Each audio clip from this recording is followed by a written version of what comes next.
Hello, everybody. Hi. This is the Chronicles of Chase, the sports commentary subsection. So I guess the Commentaries of Chase and Risa. They'll be splicing these in with the stories, but the overarching goal is to get people to the channel to read the stories. So Yes. please, check out Now Teeth Connect parts 1 through 4 now streaming. And without further ado, we have highlights from the first half of the NBA season. So, would you like to kick you guys off? I don't know. All right. So the Oklahoma Thunder, right? Mhm. And the Cavs are the surprise front runners. And what does that mean? So the Thunder are the best team in the West right now. Okay. And the Cavs are the best team in the East. Kind of a surprise because each Wasn't one, it- I think they're like 4th or 5th seed last year. Was the Celtics the best in the East last year, or? Yeah. Okay. The Celtics had a nice cushion above the rest of the Yeah. East for most of the year last year. Okay. Both of them though have really young, promising rosters. Mhm. So it's less surprising than you might think. Okay. Because all the people are new and they're actually good, or not all, but a decent number of them. Yeah, and especially with the Cavs, folks thought they were going to be like the best team in the East or contending with the best teams in the East last year. So it was more of a disappointing year last year than them overperforming this year. So the gap looks wider, but they've always been a pretty good team, especially since Donovan Mitchell got traded there. Everyone has expected them to do something Yeah. special, just not necessarily best team in the East special. Yeah. I mean, I just feel like as someone who doesn't know that much about basketball and like how much you hear about a certain team just colloquially, I've definitely heard about the Cavs way more than the Thunder. So I feel like I'm more surprised, but you said the Thunder is less surprising that. I don't know. They were a 4 seed last year, and they had the Paul George trade, which got them a lot of the draft capital, and Shai Gilgeous-Alexander was their MVP candidate this year, and they were kind of this team last year. They just weren't. I think they have like 7 losses so far this year, which is just fantastic, above and beyond what any team could really be expecting at the first game of the season. All right. So let's talk about the Celtics then. Yeah, let's talk about the Celtics. All right, tell me about them. Do you feel like they're like the second seed? Is that what you're? Yeah, so they're number 2 in the East. They've been pretty consistent in that spot, especially because I think the Cavs started the year with like 15 straight wins. So they've been second all year, but I'm not worried as a Celtics fan, I guess I would say. Like, they've had injuries and folks being in and out between Jaylen Brown, Kristaps Porzingis, and Jason Tatum. So we'll see. I mean, we're halfway through the year. I feel like they're in a good spot to defend the title. Okay, well, yeah, if they're in the second seed, I don't see why they don't have a good chance. I just, I don't know too much about how they've been playing this season, but I I know it hasn't been the kind of streak that they were on last season. Yeah, no, last season was definitely, I think they had like 62 wins. So to get above 60 wins in a season is special. And you get yourself into a rarefied air. Okay, yeah. Also helps to win the championship.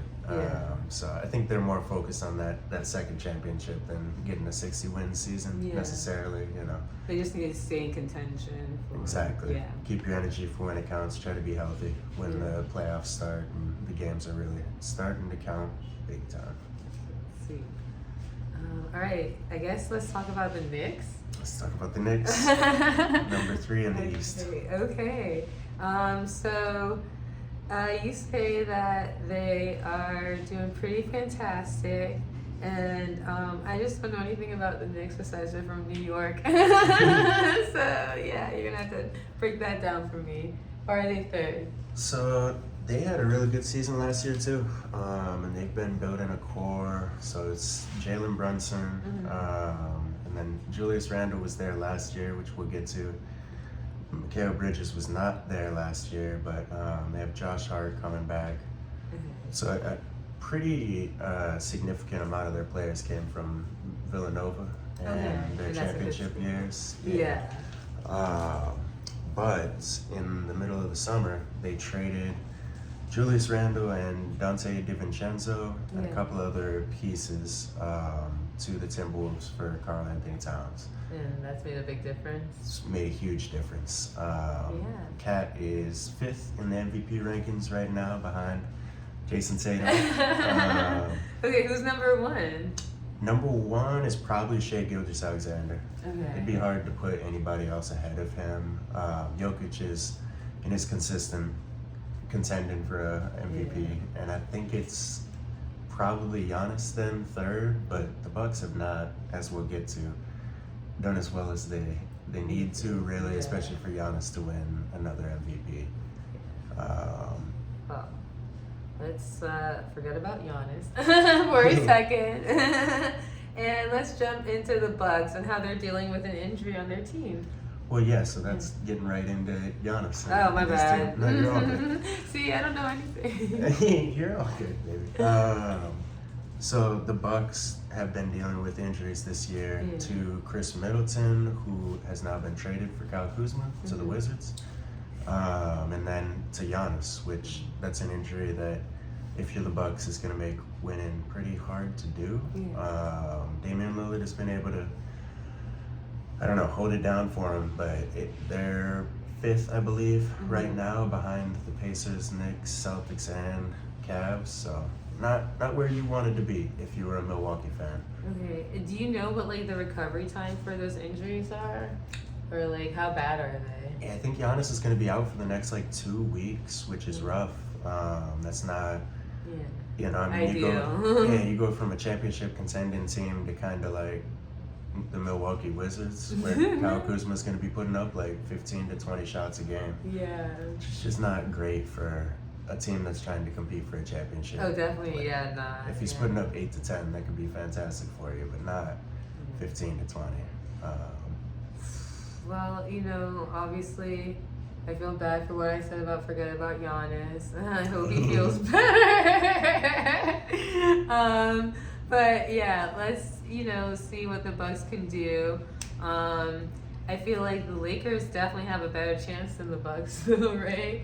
I mean, yeah, with this Luka trade, and honestly, I'm a little bit biased because I liked Old Man in the Three and JJ Redick before he became the head coach, but you don't like it now, or? No, I do like him, and I'm a little bit biased towards like you always wanting him to stay on the job. Yeah. I think they probably have a better chance than they did last year, just with the Darvin Ham, JJ Redick switch out. But then, of course, getting Luka for Anthony Davis is an insane trade, and we'll see what they do around playoff time. 32-20, and having LeBron and Luka coming back mostly healthy is going to be a good place to be in. Well, yeah, let's hope that he has good job security. And, I feel like, honestly, if he really pulls this off, he might, I don't know that much about him, but from the way you love him, and like I feel like a lot of basketball fans love him, he might go down as like one of the most beloved coaches if he can Yeah, I mean, winning fixes everything. So you win a couple of championships in the Lakers yellow and gold, you're going to be remembered for a long time. Sickening as that may be to a Celtics fan like me. Don't worry about it. They're good. Okay, so let's talk about Denver. What is going on with Jokic? Jokic, Yes. Jokic is playing out of his mind once again. It almost feels like if Jamal Murray could get back to the form he was in 2 to 3 years ago, they would be in a much better position. Yeah. Because Jokic has been pretty consistent. It just feels like they need every single point, assist, rebound that he gets in his crazy stat sheet stuff and to pull out wins. Definitely feels like it's too hard. As opposed to watching other teams that have multiple players playing at a high level and it's just less of a task to get a win. Well, I don't know, man. As far as that goes, I feel like I haven't really heard too much about them, but I'm not really gonna use my layman knowledge to determine whether they're relevant or not. But I don't know. I feel like if you feel like it's gonna be a tricky situation, they're already probably doubly stressed about it. And I feel like not like the self-fulfilling prophecy, but just reality. Yeah, and it's tough, I'm sure, if you're one of these max players and you start having down months or, God forbid, down years. Because you're getting like $35 million a year. Yeah. And everybody knows it. Yeah. So you gotta perform. Yeah, fans and front office management and teammates in certain scenarios are looking through the side of their eye at you. Yeah. Like, what do you got going on? When are you gonna start shooting at the rate that you were to sign that contract? Yeah. You gotta hold up your end of the bargain, essentially. Yeah, so we'll see. We'll see if Jamal Murray can get back to it. But I don't know. Jokic is an MVP candidate once again, and Denver's like fourth in the West. So it's not panic time, but they're not first, you know. Okay. I mean, again, I'm always wishing good vibes to everybody. I don't know. Obviously, my team is the Wizards, so they're not really a threat to anyone. So I can always send the good vibes out. You're very particular to your Celtics. But let's talk about the Grizzlies. You're thinking they're on a comeback, or? Yeah. I mean, I think most people who follow the NBA are aware of John Morant's struggles to stay away from guns. That really took their last 2 seasons completely off track. Yeah. Before that, they were one of the most exciting young teams in the league and threatening folks in playoffs to win series. In the last 2 years, nothing, because their star player was out intermittently, and now they're second in the West, I think. Okay. Looking really, really dangerous. I wouldn't want to play them in a playoff series. Okay, well, that's actually really good. We always love a comeback story, an underdog. And like you said, if they're a young team, you want to give them an opportunity to get into that championship, you know? So yeah, let's get into the Rockets. You said they started strong, but lately they haven't been on their game. Yeah, I think at one point they were even like second in the West, but they've went on a bit of a losing streak going into the All-Star break, and it's looking like they might keep that up. Yeah, just come back down to earth a little bit. They were one of those, like, they were more surprising than either the Thunder or the Cavs to folks, because they were just terrible last year, like just awful. So seeing them be second in the West at any point in the season was pretty surprising. Seems like they might end up finishing like 6th, 7th, maybe even 8th, 9th, or 10th. But, that sucks, especially when you started off so strong. But if they were booty butt last year, I'm sure they, you know what, it doesn't take the sting out of it, honestly. But yeah, it's at least signs of moving in the right direction. And as much as you would want as a Rockets fan for them to be the 2 seed when the season finishes, it's nice for them to get into that position at certain points in the season and show you that they're, trending in the right direction. Yeah, that makes sense. All right, what's going on with the Mavericks? I honestly don't know. Me and you talk about this on your channel. What are the Mavericks doing? I don't know. Yeah. I don't know if they know. Yeah. Okay. Because Anthony Davis just got injured he's out for the next month, and it's literally, it just felt like the epitome of what people were discussing right when the trade happened with Luka and Anthony Davis was AD's availability and how often he's been injured. And like, granted, one of them is playing and one of them is injured right now. But it's flip-flop from how it usually is. Yeah, usually AD is out and Luke is out there on the court playing. So it's going to be back to that as we come back from All-Star break. I'm sure the Mavericks are hoping Anthony Davis can stay healthy. Yeah. And, again, just keep wishing good vibes on everyone that's injury prone or injured. And, that way it's like a fair game. I feel like you don't want to, have, a team that has an actually decent shot, but they lose like their spot in contention just because one of their best players is injured. I feel like you want to have everyone on the equal playing field. Everyone bring your best player, bring your A game. Actually what you call good basketball. Not air quotes, but like actual good basketball. But yeah, I'm curious to see how they end their season. That'll be really interesting. On the Maverick subject too, we talked about another one of their players, completely unrelated to the NBA season, but Kyrie. What's he trying out for? Do you remember? Kyrie? Yeah. Oh my God, no. He's trying to be Aussie at the Olympics. Oh yeah! Oh my God, you did tell me that. Trying out for the Australian Olympic team 2028. And no explanation behind that, or? I mean, I think like we talked about, it's probably like a Becky Hammond, my Rapid City, South Dakotan compatriot. One of her scenarios where like you're good enough for other Olympic teams to want you, but you're an American in the heartland of basketball, and so there's 15 people who are better than you. Yeah.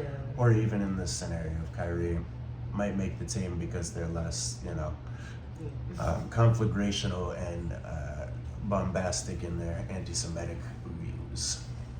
That's definitely a reason that Kyrie will probably never be on the Team USA basketball team.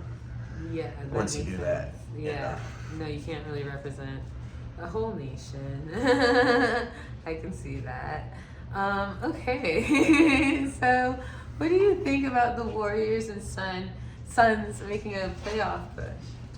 I don't know. I feel like everyone kind of expects it out of them because they have KD and Stephen Curry, respectively. I guess flip-flopped. But they're both. I think they're like 9th and 10th in the West right now. Is that typical? I think the Warriors are usually better than that.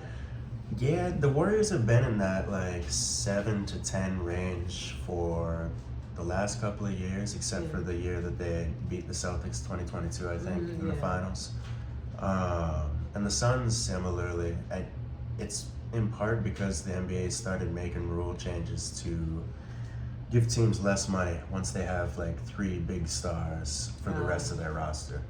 So they can't recruit. Yeah, and the Warriors and Suns, instead of trying to adapt, kept going with their 3 big contracts, and then had less and less money to spread around to new potential other players who are going to play besides KD, Devin Booker, and Bradley Beal in the case of the Suns. So it's been made harder to have like a 3 superstar super team.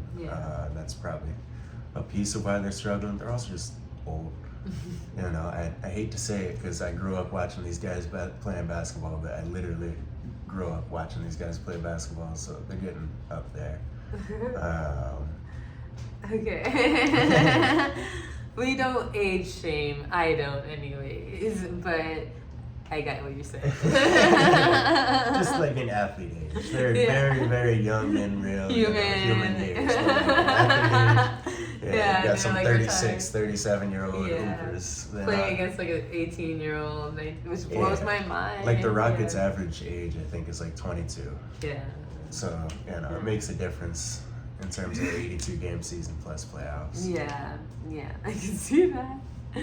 All right, so let's talk about Wembanyama and how well he's been doing and what that means for the Spurs.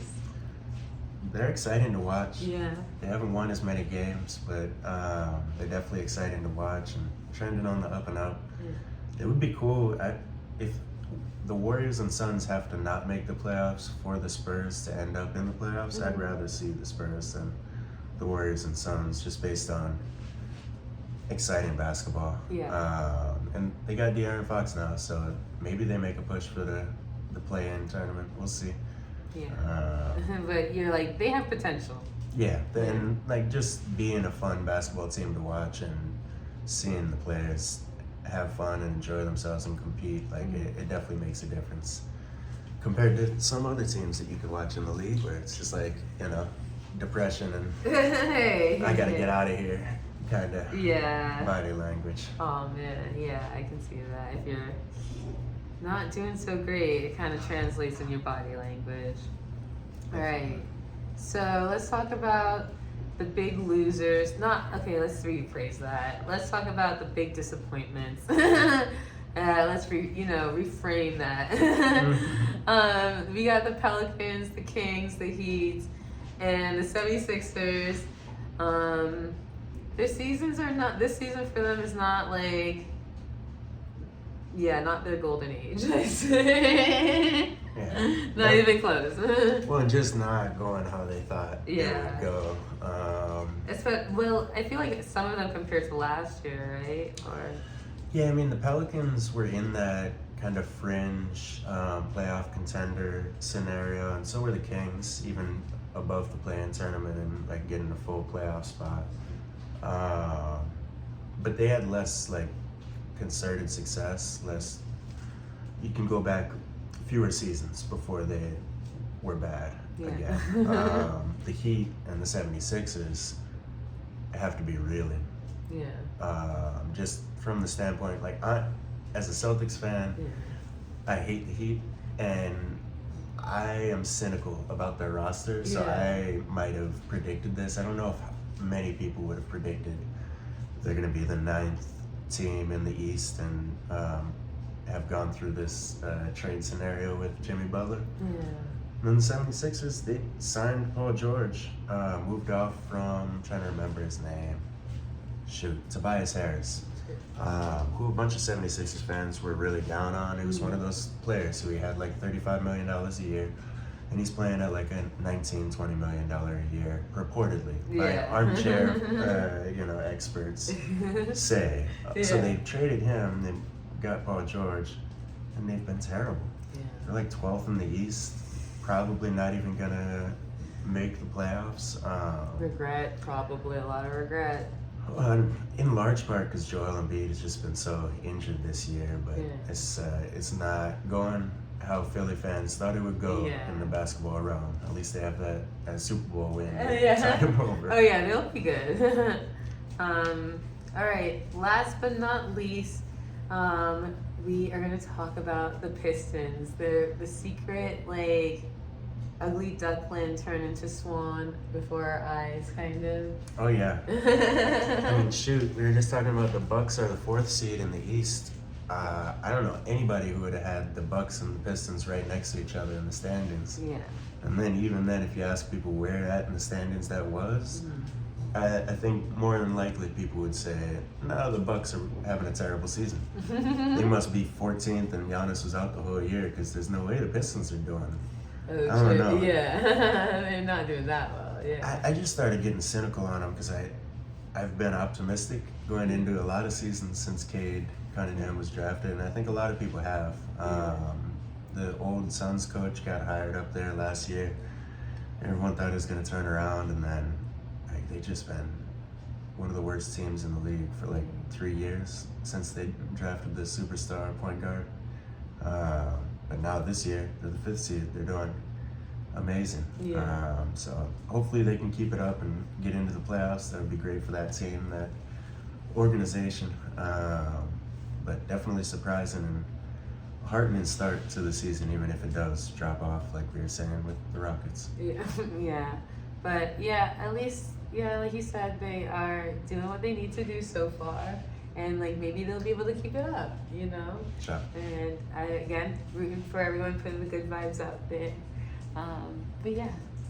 All right. Well, thank you so much, Recording Risa, for coming through to the Commentaries of Chase and Risa. This has been the Chronicles of Chase Sports Review subsection. And featuring me, Recording Risa. Please, if you have the time, like and subscribe. And also check out the rest of Chase's videos. They're pretty good. Sure. Now, Teeth Connect, parts 1 through 4, streaming right now. See you guys. Adios.